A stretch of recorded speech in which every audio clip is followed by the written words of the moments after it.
x to the power 4 minus 9 is equal to 0. We are find out what is the value of x. So x to the power 4 like as x square bracket whole square minus 9 like as 3 square is equal to 0. Now look, here is a square minus b square.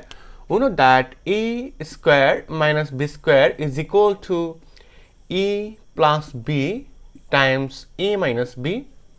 If I follow these rules, this time I can say here is x square plus 3 times x square minus 3 is equal to 0.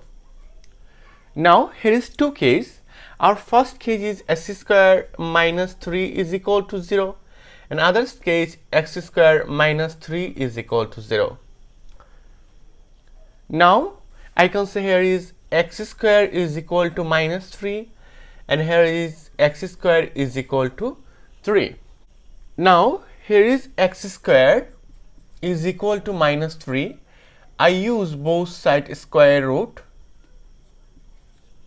Now square root is cancelled, so we are find out x is equal to plus minus square root 3 I. Because of that, we know that I square is equal to minus 1, so I can say square root minus 3 is equal to plus minus square root 3i.